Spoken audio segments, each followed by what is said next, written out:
Then I started doing karaoke with my son Bill. This is him. Isn't he handsome? He had 5 cavities. Yeah, this guy had 5 freaking cavities. $700 mouth right here. $700 on this guy. So that's kind of what we're dealing with at this point in our lives. Let me bring in everybody else. What's up, Adam? What's up, Kaiju? What's up, I Fight Giants? Shit, we got everybody at this time. Maybe this is the time I should do it. What's up, man? Show me your $700 mouth we paid for today. Yeah. A bunch of cavities.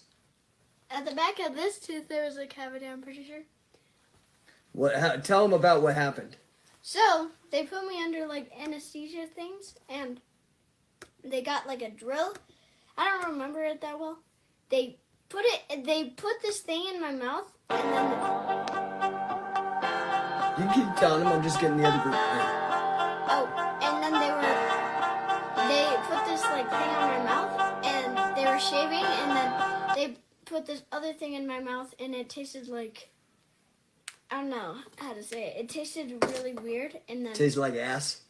No, it tasted like cinnamon. Cinnamon. All right, well, here we go. Let's tell the story to everybody again. Here we go. All right. Gonna bring everybody in. All right, we're live. What's up, everybody? #1 podcast. I'm Coach Jake. This is my son, William. Say hi. Hi. So Billy had a big day today. We spent $700 on this smile. Show me your teeth, bro. $700 at the dentist, man. 5 cavities. Eating too many sweets. But he took it like a champ. Watched 2 episodes of what, Moon Knight? Is that what you watched? I've already watched the entire show. Yeah, so you watched it again. All right, well, that's cool. So, Bill, what should we talk about today? Controlling yourself. Controlling yourself. That is excellent. You heard me preparing. Yeah. So, all right, you're good. Okay, go on now, pal. Thank you.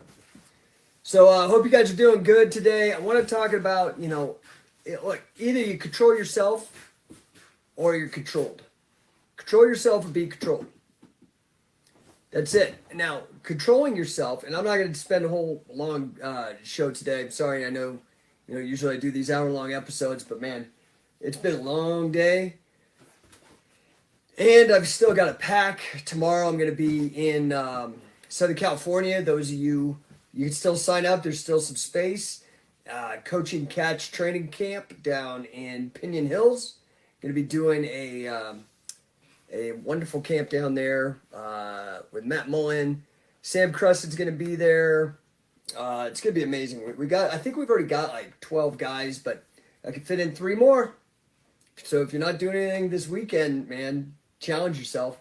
It's a bit of a grind. I'm not going to sugarcoat it. It's hard. The camp, it's basically the ways, I do this with a variety of the guys that I've worked with over the years.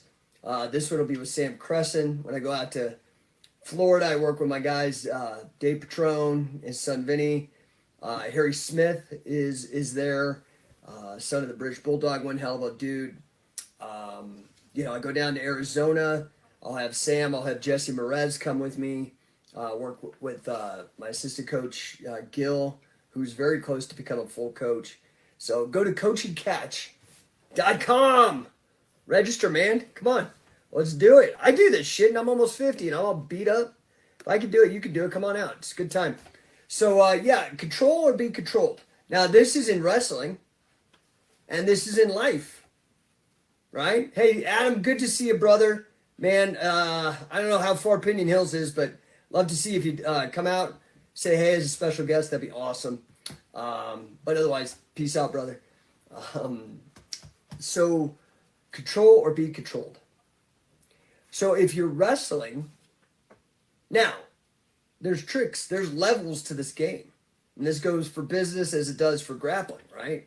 So that's really what this is all about. That's what I talk about is philosophy, business, and grappling. And how they all are reflections of each other. At least they are in my life. I don't know about you, but so control or be controlled. Now, sometimes I will do a feint, right? I'll try to have somebody, I'll give them the illusion that they're controlling me because it's a setup. Okay? That's all very, very subtle. That's more so in the wrestling game than anything else. But really, it comes down, you have to learn to control yourself, or you're going to be controlled by others. That's not my idea. That's Friedrich Nietzsche. Okay? Great German philosopher, probably my favorite philosopher. Thales will always be number one.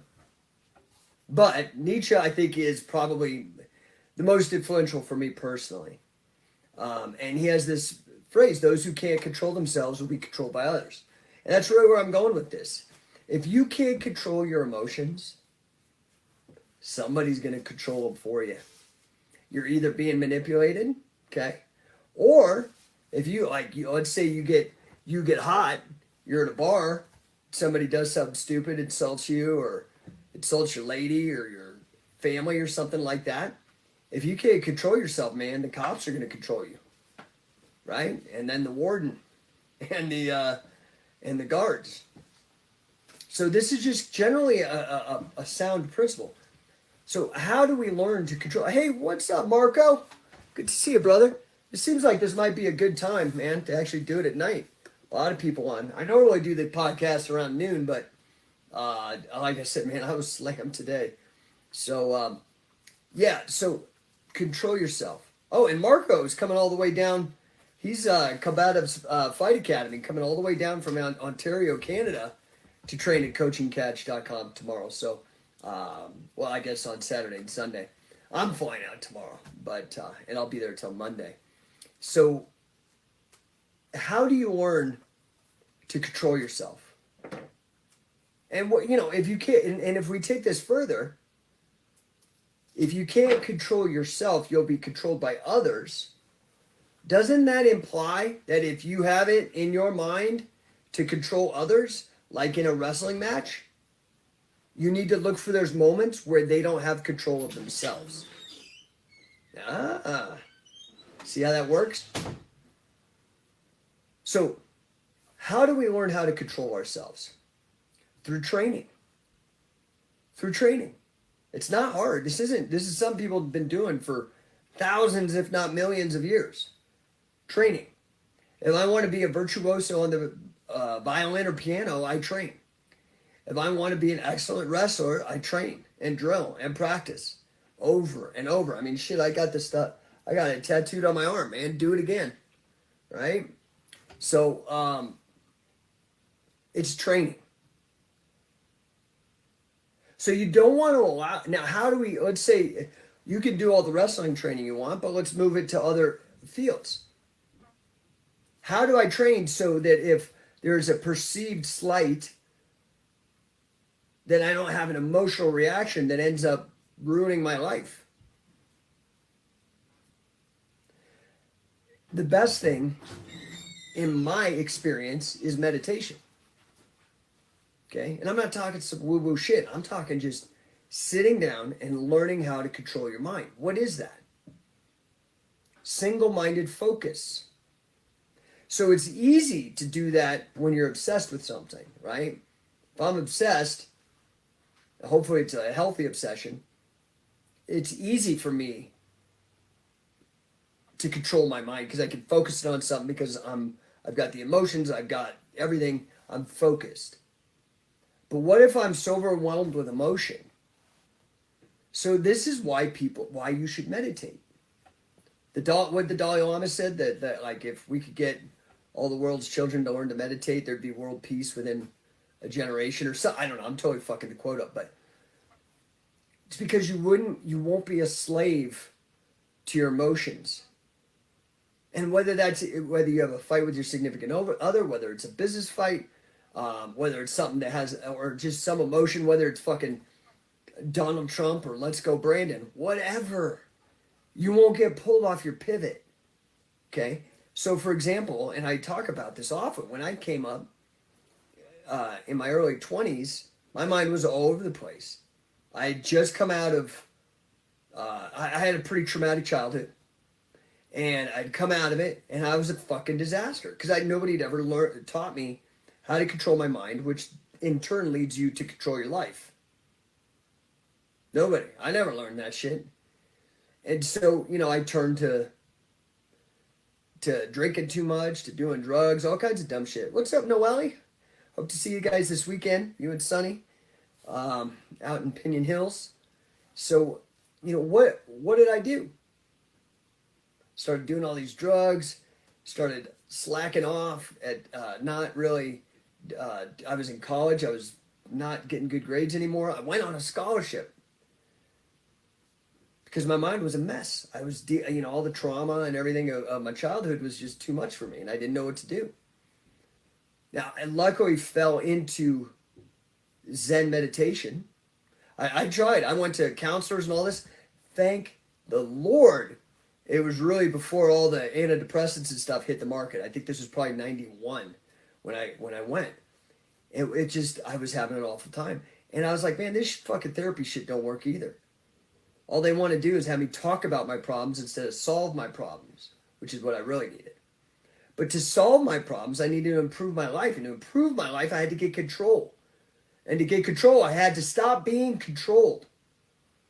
So I had to practice. I had to train my mind. And I did that when I hooked up with this Buddhist monk. Thanks to my sociology professor, Len John Pinto, rest in peace. Great guy. And the process of learning to control my mind was over the course of 2 years was Zazen practice. And all that is, it's simple. It's simple, but it's not easy. You sit on a pillow with your legs folded and your hands in your lap and your eyes even open. They do it. Zazen on the Rinzai tradition doesn't close their eyes when they meditate. They keep their eyes open. So we sit there. Our eyes just kind of dazed out. And you listen to your breath. You focus, single-minded. You practice over and over every day.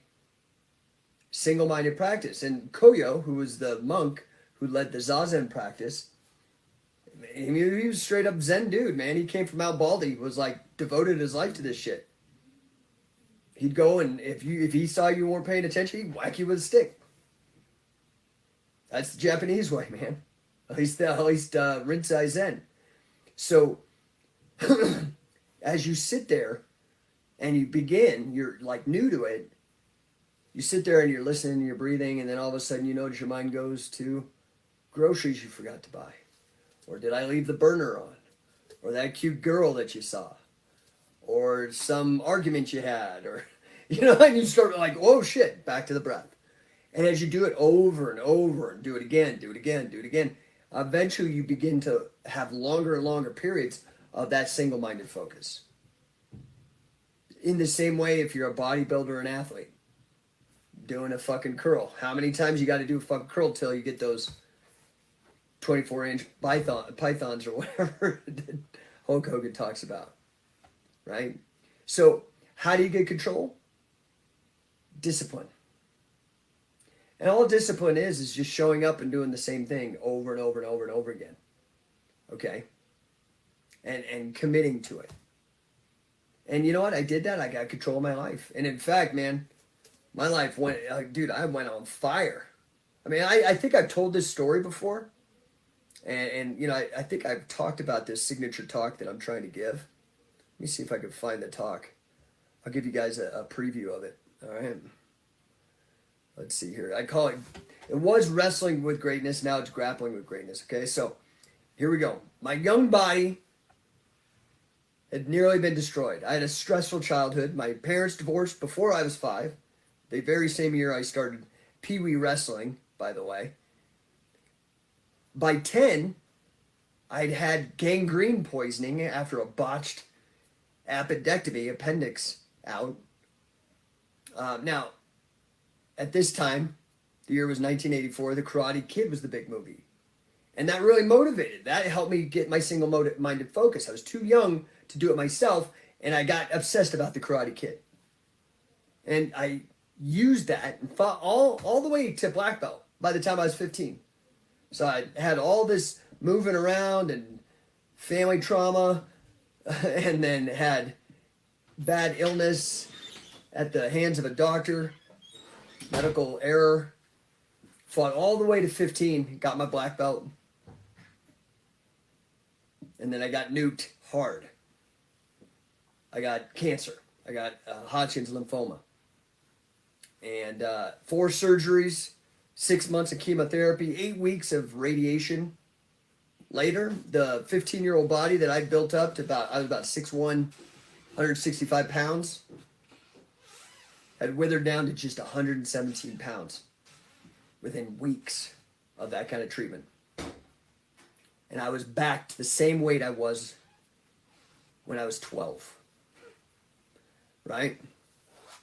So, going through cancer and the treatments in particular, while I was going through puberty, was pretty brutal on my self-esteem. And, I was already a latchkey kid and an only child. So I had awful social skills with my peers. I was good with adults, but with my peers, I had no social skills. So I had no friends, and I was awfully weak and sick, and I felt lost, and I was alone. I felt really alone for many years.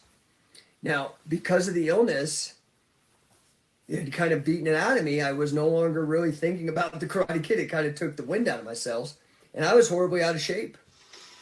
I had no friendships. My first 16 years had been pretty brutal and very lonely, and I had that bad attitude of like, oh man, God, why'd you do this? And blah, blah, blah. I had a bad attitude. Now I was fortunate that I ended up earning a pretty prestigious scholarship to the University of Colorado called the President's Leadership Class Scholarship, which paid for me to go. I was the first person in my family to ever attend college. But even though I was able to go to university and on scholarship, I squandered it because I was so messed up.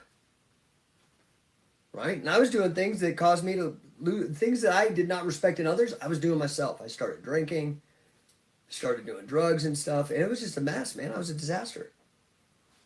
My self-worth, my esteem of myself, my self-esteem was shot. And then one day I had one of those, like, I don't know, some people call it rock bottom, or, that man in the mirror moment, and I just was disgusted with myself and what I had become. You know what I'm talking about? So this was spring break 1992, and it was awful, dude. I was alone because again I had no social skills, so everybody else was on spring break. I'm in the dorms by myself. It was awful, and man, I was so disgusted. I remember like.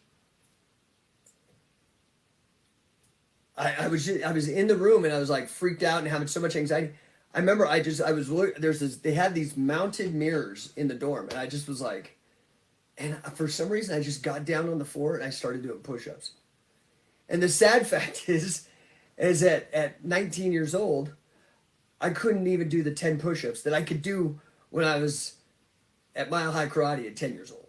It was just absolutely pathetic. And from that moment on, I just looked at myself and I made a commitment to myself to stop fucking around. I was not going to drink anymore. I was not going to do any drugs. I was done with it. I was like, this is just all loser shit. But, I still didn't know what to do. And my mind was a mess. And it was hard to break the habits, the bad habits I had. I just kept falling back into it and being grossed out, disgusted with myself. And then I got involved with the Zen. That helped me. The meditation helped me get control instead of being controlled by my habits and my emotions and my pity party and all that kind of stuff. So I didn't have a plan, but I did have a pretty cool roommate, Michael. And he was interesting because he was a guy, he was absolutely obsessed with skateboarding. I didn't really care about skateboarding, but he was obsessed. Okay. But because I had proximity, he was a roommate. it kind of was contagious. And he was a really good person. And I ended up kind of sitting back and studying him. And it, you know, it was really weird. It was like, because his obsession was so contagious, he ended up becoming like a leader amongst our friends. He was getting like skate parks built and doing these just pretty cool things. And here I'm the one on scholarship or leadership scholarship, and I'm a loser. I'm not doing anything. Okay. Now that guy, he actually went on to run Thrasher magazine, continues to run it to this day. Just an amazing guy. Okay. But I did an inventory, right? And I was like, okay, I'm not really into skateboarding, and I don't think I could fake it. So I did an inventory, like, what could I, and you know what was at the top of the list? Martial arts. And that's what I did. Now, this was 93, 94, and once I decided to kind of focus, two fantastic things were happening that year that changed the course of my life. The first one was the Bruce Lee movie, Dragon, starring Jason Scott Lee, came out. That totally got me excited. And then later, towards the end of that time period, I was able to attend UFC 2 and changed the course of my life, right? So I studied everything I could from bookstores, libraries. Remember, this is before the internet was really a resource, right? Like early 90s. And I just busted my ass, started really working hard on my martial arts skills and on my fitness. And it changed the course of my life, something that I continue to this day, despite all my crazy injuries. In fact, that's why I have all my injuries, is because I was so obsessed with it. So, you know, my roommates that year, I think they noticed my obsession and they were very supportive of it and me, you know, the change I was making in my life. And I remember on my birthday, they threw a party for me, and we had boxing matches on the half pipe in the in our backyard. And it was really cool because I kicked everybody's ass like bad because I had been training and I'd gotten fairly decent, and some of my, you know, karate shit from my childhood, I leveraged that. And anyway, I smoked everybody. It was awesome. It was so good for my self-esteem, right? And so, you know, another roommate who's super cool, his name was Dan, super supportive. He also, I think he also was trying to support me, but he was probably maybe annoyed by how cocky and whatnot I'd become. So, you know, we were bullshitting, and he was like, "Oh, well, let's go." He was a green belt in judo. So when we were boxing, I had him. And this is a guy who had reach on me too. Okay, he was a lot taller than me. But I think I was like, well, okay, let's go out in the backyard. And so I was like, okay, cool. And okay, so I thought it was going to be a replay of the boxing match, but this was different because there was grappling now.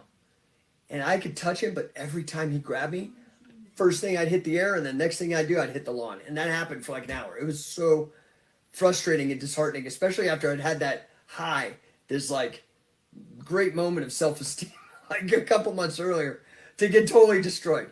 But it was an important lesson. And now I was on a mission because I wasn't looking at it like a loss. I was like, oh, fuck, I want to learn this. Next day, man, I was down at the Boulder YMCA.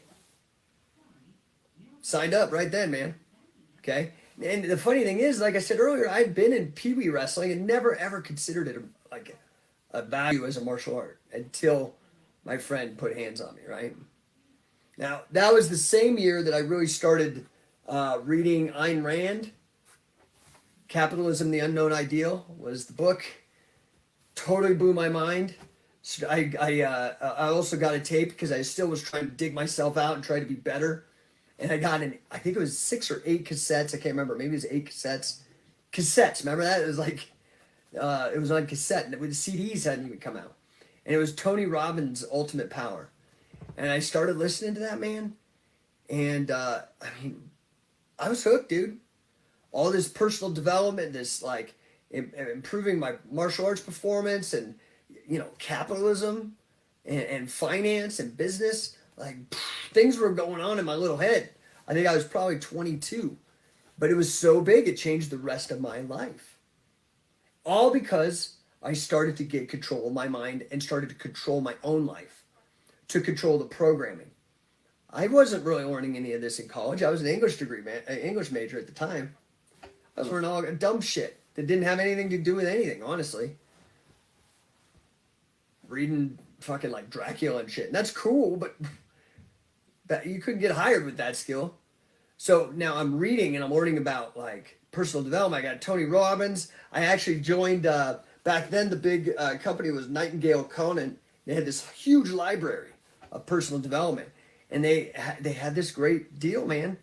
They had like a 60-day money-back guarantee. And I used the shit out of that. And I feel bad about it to this day. But, I pumped so much money into them and other personal millions of dollars into them and other personal development companies. So I don't feel bad. And it was part of the deal. And I was young. And it did help me. And I appreciated that policy. Because I'd buy the tape, listen to it, I'd record it, and send it back. And man, I had every single item in that library. Changed my life. And I realized I had to make big changes. I had to take big risks. Right? I had to take big risks. I wasn't going to do what I wanted to do in Colorado. Not back in 94, 95. So without any connections, without any job prospects, I moved to California. So I could chase this obsession and so I could learn everything I could about grappling and finance. That's the truth, man. It's what I did. So California radically changed things. It was a huge step up. I was able to meet and learn from freaking giants, dude. So I'm gonna read a list here. I apprenticed and worked hard. In the 10 years between 1997, I moved out there in 95, took me a minute to get my footing. But between 97 and 2007, that 10-year period, I met 3 different Nobel laureates in economics. Milton Friedman, Gary Becker, James Buchanan. I earned my master's in science and financial engineering.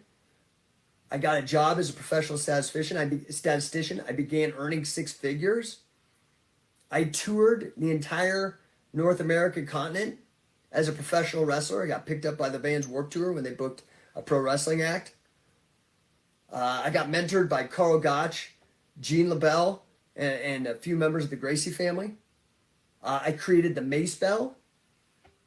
I revived an entire sport with scientific wrestling, with Catch Can, and the King Catch Wrestling tournaments. And I married the woman of my dreams and fathered my first kid, all in that 10-year period after moving to California, right? The thing is I figured it out. I kind of figured out a formula here. I mean, my life was amazing. Given what the first 20 years looked like, right?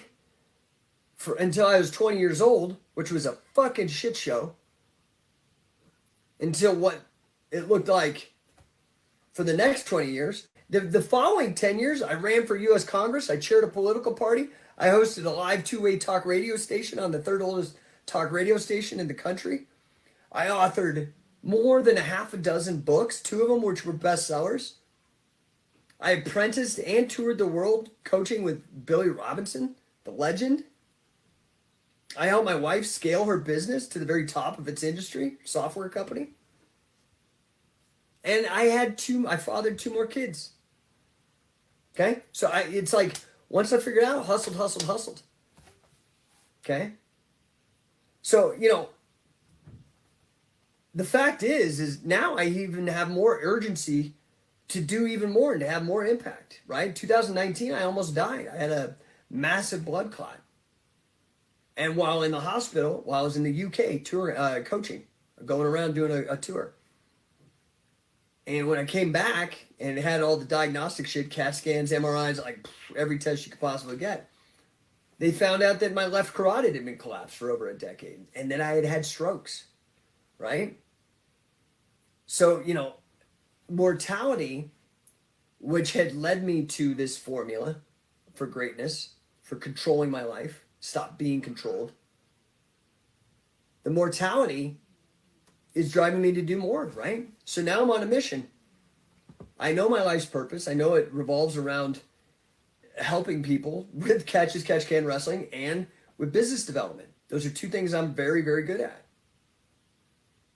Very good at. I mean, again, I rattled off all that stuff.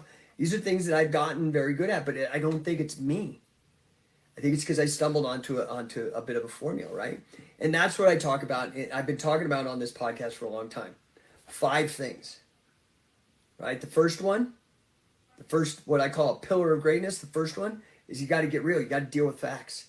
You got to have that man in the mirror moment. 2, you've got to get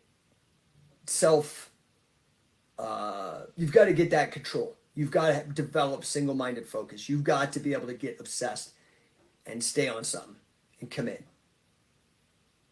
3, you got to be able to take calculated risks. Like when I moved to California, like when I enrolled in graduate school, $60,000 commitment, man, right? While working, I didn't have anybody to support me.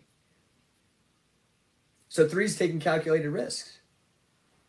And 4 is, you can see how much I've done.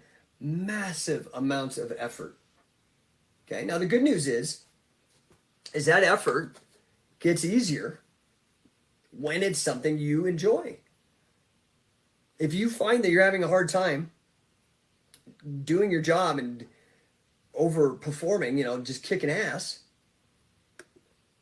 it very well could be because you hate what you're doing. I love what I'm doing. And so writing books, doing podcasts, traveling the world, producing content, building businesses, like all this. I mean, I'm very busy. Alex Becerra, voluntary self-discipline. Yeah, dude, it's where it's at, but it takes development. So you either control yourself or you get controlled. And the 5th pillar, right? First one is you got to get real, deal in facts. 2nd is single-minded focus. 3rd is calculated risk. 4th is tremendous effort, massive action. 5th, the 5th pillar is it takes people. This is one that took me a while, and maybe it's because of my upcoming as a latchkey kid's only child. I was doing everything myself, and I hit ceilings. I hit a certain level, and I couldn't go beyond it. You need people. You need people who share your vision, who are on the mission with you. People who are rowing the boat the same way, same direction. You need people, let's say it's a business, you need them on the buy side, you need them on the sell side. You need people who are going to buy your product, lots of them, especially if you want to have big impact and make a lot of money. But to help you get that many people, it's going to take a lot of people on the sell side to help you sell that and create and produce, right? So, listen, I said that I would not go on forever and ever, and here we go. I'm already at the half-hour mark. Excuse me, I do have to go to bed, and I have to go pack. So, guys, get out to Coaching Catch. I will be in Southern California. I'm flying out of Denver tomorrow. I'll be in Southern California all weekend. Come out, man. I'm telling you, it's amazing. This is the world's greatest martial art combat sport. Catch can wrestling. I've devoted my life to it. I've devoted my whole life to martial arts, and this is the one that I picked. Okay? I love it. I've gone all in on it. And a lot of people have too. And I'd love to have you on board on my mission. My mission now is to get every man, woman, and child on planet Earth involved with the sport of catch wrestling as either a fan, athlete, coach, or promoter. Alex, thanks, bro. Take care, brother. Right? So, to that effect, I've recently launched the Scientific Wrestler affiliate program. Right? Scientific Wrestler affiliate program, which is basically me helping fight gyms attract, retain clients, win more competitions, and make more money. Right? With the Scientific Wrestling grappling solution. What's up, Dominic? Good to see you, brother. I'll be on a plane again tomorrow. So, the thing is You're not beholden to jiu-jitsu with my system. The only color belt we care about is gold. Right? So I've actually just launched this probably about 10 weeks ago. We've already got 4 affiliates. Dude, it's blowing up. And what that really means is the first 8, there we go, 8, get $2,000 off the $10,000 affiliate fee, which is the best deal you're going to find in the business, period. You can go look at it. Look at the offer, scientificwrestler.com. Best offer. But those first 8, they, as early adopters, get $2,000 off. So it's even a better deal, a better return. $8,000 one time. And then a $500 a year maintenance fee. You don't get a better affiliate program, period. The only catch as catch can based grappling system with the curriculum developed by Carl Gotch. The only one. Everybody else is either not involved with Carl and Billy or a ripoff, a shitty copy. Okay? So the only one co-developed with Billy and endorsed by Billy. The only one where you get rights, licensing rights to a rule set co-developed by Carl Gotch, the god of wrestling. Again, everybody else copying. Sorry, but this is the one co-developed by Carl. So those, but then on top of that, it's the only one with complete resale rights to all of Scientific Wrestling's intellectual property, which has been called by my buddy Kenny the Library of Alexandria of Grappling. I don't disagree. I spent 20 years curating that material. And you get a whole new revenue stream on top of being able to sell. You get 2 tuitions to the Coaching Catch certification program. 2 full paid. Each one's $5,000. That's $10,000 alone. Anyway, I need your help. Who do you know? If it's not you, if you don't have a gym, if you don't have a fight gym, who do you know that would benefit from this? It's amazing, man. Check it out, scientificwrestler.com. Anyway, man, I got to go to bed. I got to pack. I got to make sure I got enough certifications for tomorrow printed. Go to the print shop tomorrow morning before jumping on a plane. Spending all weekend immersed in the science of grappling. I appreciate you guys. As ever, if ever I can be a help, holler at me. I'm here to help. You can always go over to, you can ping me on social media. You can email me, call me, go to thales.coaching.com or no1coaching.com, No1 coaching, or Thales, THALES, coaching.com. Check it out. On there's a link. You can set an appointment, 15 minutes, set an appointment, get on the phone with me for 15 minutes. If I can help you, I will.